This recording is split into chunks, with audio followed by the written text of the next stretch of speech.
बिस्मिल्लाहिर्रहमानिर्रहीम। अस्सलाम वालेकुम नाजरीन। कौम आद कौन थे? दुनिया की सबसे ताकतवर कौम कौन थी और अब कहाँ है? जदीद तहकीक ने किस मुकाम से कौम आद के मुजस्मे दरियाफ्त किए हैं और इनके बारे में कुरान मजीद में क्या अरशाद फरमाया गया है? आज हम आपको कौम आद की इबरतनाक दास्तान सुनाएंगे और यही हमारी वीडियो का मौजू होगा। मगर वीडियो में आगे बढ़ने से पहले अगर आप हमारे चैनल पर नए हैं तो प्लीज़ सब्सक्राइब कर दें ताकि आपको आइंदा भी ऐसी इस्लामी मालूमात मिलती रहें। हज़रत हूद अरब के कबीला आद से ताल्लुक़ रखते थे जो अमान और हिजर मौत के दरमियान रेत के टीलों वाले इलाके अल अहकाफ में रहायश पजीर था। अल अहकाफ नामी वादी दुनिया का सबसे ज़्यादा सब्ज़ शादाब इलाका था, जहाँ फलों फूलों के बागात, ठंडे पानी के चश्मे थे, जहाँ दुनिया में ताकतवर तरीन कौम आबाद थे। इसी सदी में इसके मरकज़ी शहर इरम के आसार बरामद हुए हैं जो आजकल ओमान में है। हज़रत हूद का कबीला आद बिन इरम बिन औस बिन साम बिन नूह की औलाद से था। आप अपनी कौम के एक शरीफ ख़ानदान से थे जिन्हें अल्लाह ताला ने इनकी कौम की हिदायत के लिए नबी बनाकर भेजा था। कौम नूह की हलाकत के बाद अल्लाह ताला ने कौम आद को ज़मीन पर आबाद किया। ये लोग जिस्मानी तौर पर बड़े मजबूत, कद आवर और बड़ी मजबूत इमारतें बनाने में माहिर थे। अल्लाह ताला ने उन्हें खूब माल और दौलत से भी नवाजा था। इन्हीं हाथों से बने इसी कौम के एक फ़र्द हज़रत हूद को नबी बनाकर उनके पास भेजा। अल्लाह ताला ने कुरान मजीद में फरमाया है, जब इन के भाई हूद ने उनसे कहा, क्या तुम्हें अल्लाह के अजाब का खौफ नहीं है? मैं तुम्हारे लिए अमानतदार रसूल हूँ, लिहाजा तुम अल्लाह से डरो और मेरी अताअत करो। मैं इस तबलीग पर तुमसे कोई उजरत नहीं मांगता, मेरा अजर तो रब्बुल आलमीन के ज़िम्मे है। तुम हर ऊंची जगह पर बेफ़ायदा यादगार इमारत बनाते हो और तुम बड़ी मजबूत इमारतें बनाते हो, जैसा कि तुम हमेशा यहीं रहोगे। और जब तुम किसी पर हाथ डालते हो तो सरकश बनकर ही डालते हो। तुम अल्लाह के अजाब से डरो और मेरी पैरवी करो। उस ज़ात से डरो जिसने तुम्हें वो कुछ दिया है जो तुम जानते ही हो। उसने तुम्हारी मदद की जानवरों और औलाद से, बागात और चश्मों से। मुझे तो तुम्हारे बारे में बड़े दिन के अजाब का खतरा है। जब हज़रत हूद ने अपनी कौम को अल्लाह ताला की तौहीद और उसकी फरमाबरदारी करने की दावत और नाफरमानी से बचने की तलकीन की तो कौम आद ने आपकी दावत कबूल करने की बजाय आपको जुटलाया और आप पर कई इल्ज़ामात लगाए। नाजरीन, जब किसी माशरे में जुल्म सितम, ज़्यादती, सरकशी, फितना, फसाद, कत्ल व गारत, कुफ्र व शिर्क और दीगर बुराइयाँ फैल जाती हैं, लोग शुक्रगुजारी की बजाय नाशुक्री इख्तियार करते हैं, तो ऐसे माशरे अज़ाब इलाही का शिकार हो जाते हैं।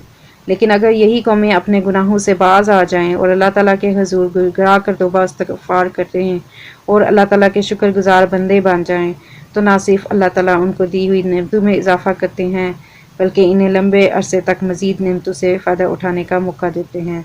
जैसा कि हज़रत हूद ने दुनिया और आखिरत का फ़ायदा बताते हुए उन्हें अपने गुनाहों पर शर्मिंदा होने और तौबा इस्तग़फ़ार की तलकीन की, ताकि अल्लाह रब्बुल इज़्ज़त राज़ी होकर उन पर अपनी मज़ीद नेमतों की बारिश कर दे। आद की कौम गुमराही में मुब्तला थी। तरह तरह के बुरे काम करना, जुल्म व ज़्यादती और लूट मार करना इनकी आदत बन चुकी थी। खासकर कमज़ोर तबका उनके जुल्म व ज़्यादती का शिकार था। गरीब काश्तकारों की ज़मीनें और उनमें पैदा होने वाले अनाज मार दाड़ कर छीन लिया करते थे। उन्हें फसल उगाने की भी मोहलत नहीं देते थे, इसलिए कमज़ोर तबका भूख व अफलास में अपने दिन गुजारता था। कौम आद का पेशा काश्तकारी था। वो ज़राअत के तरीक़ों से भी अच्छी तरह वाक़िफ़ के अलावा उनकी चट्टानें काट कर इन पत्थरों से मजबूत इमारतें बनाते, पहाड़ के गारों में भी रहते थे, पत्थरों से शिकार करते थे, जानवरों को आग में भून कर खाते। आद के लोग ऐशो इशरत की ज़िंदगी बसर करते थे, लेकिन गरीब और मुहताजों का ख्याल नहीं रखते थे। भूखों को खाना नहीं खिलाते बल्कि उनके पास जो कुछ भी खाने के लिए होता छीन लेते थे। जो लोग अल्लाह को भूल कर पत्थरों को पूजते हैं उनके दिल रहम से खाली होते हैं। आद की कौम भी मूर्तियों को पूजती थी। आद की कौम के लोग उनके आगे सजदा करते, उनसे मुरादें मांगते। हज़रत हूद अलैहिस्सलाम अल्लाह के नबी थे। वो बुत परस्ती से रोकते थे, ज़ालिमों को जुल्म करने से रोकते, एक अल्लाह की तरफ बुलाते। आप अपनी कौम से कहते, ए कौम, अल्लाह ही की इबादत करो, اس کے سوا کوئی بھی عبادت کے لائق نہیں، وہی ایک ذات ہے جس کی عبادت کرنی چاہیے، جس نے زمین، آسمان، شجر و حجر کو پیدا کیا ہے۔ اے قوم، تمہیں کیا ہو گیا ہے کہ تم اللہ کو چھوڑ کر بتوں کو پوج رہے ہو؟ ہماری اپنی مرضی ہے، ہم اپنی محنت سے اناج پیدا کرتے ہیں، ہم کسی بھوکے کو کیوں کھلائیں؟ ہمارے پاس جتنا اناج ہوگا ہم اتنے طاقتور ہوں گے۔ ہم وہی کرتے ہیں جو ہمارے باپ دادا کرتے تھے۔ حضرت ہود کہتے، اے قوم، میری بات مان لو، میں تمہارا بھلا چاہتا ہوں، جو کچھ میں کہتا ہوں اسی میں تمہاری بھلائی ہے۔ حضرت ہود علیہ السلام نرمی سے سمجھاتے کہ کسی کمزور کو ظلم نہ کرو، کسی کا رزق تنگ نہ کرو، انہیں پیار سے سمجھاتے کہ اے قوم، میں تمہارا بھائی ہوں اور دوست ہوں، میں تم سے کچھ نہیں مانگتا، میں جو کچھ کرتا ہوں اس کا صلہ مجھے اللہ دے گا۔ ایک روز قوم عاد کے لوگوں نے حضرت ہود علیہ السلام سے پوچھا کہ تم بار بار نبی ہونے کا دعویٰ کرتے ہو، تو اس کی تمہارے پاس کیا دلیل ہے؟ ہمیں دلیل دکھاؤ، ہم دیکھنا اور سننا چاہتے ہیں۔ بغیر دلیل کے دیکھے ہم اپنے معبودوں کو نہیں چھوڑیں گے۔ اور یہ بھی بتاؤ کہ جس عذاب کی بات کر کے ہمیں ڈراتے ہو وہ عذاب کب آنے والا ہے؟ حضرت ہود علیہ السلام نے جواب دیا کہ تم مجھ سے سوال کرتے ہو کہ عذاب کب آنے والا ہے، یہ تو اللہ ہی بہتر جانتا ہے، میں تو صرف اللہ کا پیغام پہنچانے والا ہوں اور آنے والے عذاب سے خبردار کرنے والا ہوں۔ اللہ کے غضب نے جوش مارا اور عذاب کے آثار پیدا ہونے لگے۔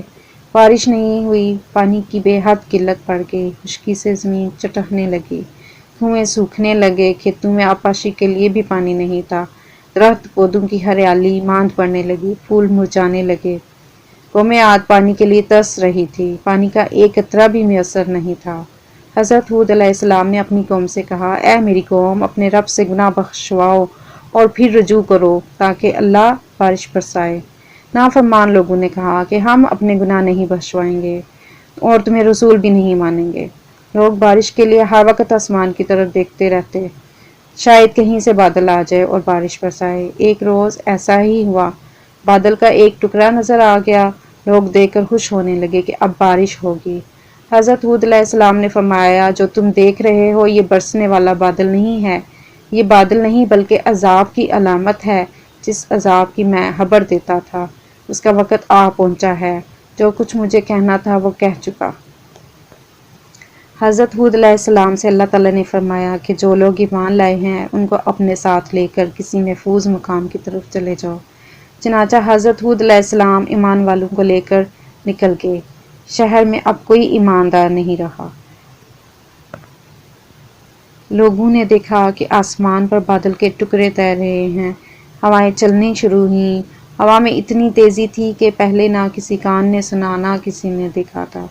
دیکھتے ہی دیکھتے آندھی چلنے لگی، یہاں تک کہ اپنا ہاتھ بھی سجائی نہیں دیتا تھا۔ ہر طرف مٹی اور دھول اڑ رہی تھی، بڑے بڑے درخت جڑ سے اکھڑنے لگے، ہر طرف اندھیرا چھا گیا، ہر شے ہوا میں اڑنے لگی، آدمی بھی نہیں ٹھہر سکتا تھا، نہ بیٹھ سکتا تھا۔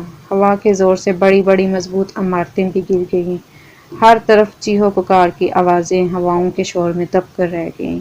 قوم عاد کو اپنے مضبوط مکانوں پر بڑا ناز تھا، یہ تمام مکانات زمین بوس ہو گئے، زمین پر کچھ بھی نہیں بچا۔ یہ آندھی 8 دن اور 7 راتیں رہی، جب آندھی تھمی تو لاشوں کا پتہ بھی نہیں تھا۔ عاد کی قوم نے غرور کیا، ایک اللہ کو چھوڑ کر بتوں کو ماننے لگے، انہی سے مرادیں مانگا کرتے تھے، نبی کی باتوں کا انکار کیا۔ جب عذاب کے دن قریب آنے لگے تو اللہ نے نیک لوگوں کو بچا لیا، گمراہوں کو عبرتناک سزا ملی۔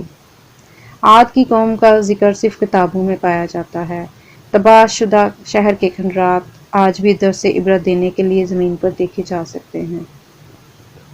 اللہ تعالیٰ نے سورہ قمر میں ارشاد فرمایا ہے، قوم عاد نے بھی حق کو جھٹلایا، دیکھ لو پس کیسا تھا میرا عذاب اور میری ڈرانے والی باتیں۔ بلا شبہ ہم نے ان پر ایک نحوست کے دن تیز و تند مسلسل چلنے والی ہوا بھیج دی، جو لوگوں کو اٹھا اٹھا کر ایسے پھینک رہی تھی جیسے وہ جڑ سے اکھڑے ہوئے کھجور کے تنے ہوں۔ پس کیسا تھا میرا عذاب اور میرا ڈرانا۔ حضرت ہود علیہ السلام کا مقبرہ حضرموت میں مسکلہ سے 90 میل شمال کی جانب ہے۔ اس کے چاروں طرف کھنڈرات اور کتبے کثرت سے بکھرے پڑے ہیں۔ لوگ ہر سال رجب کے مہینے میں اس مقبرے کی زیارت کرتے ہیں۔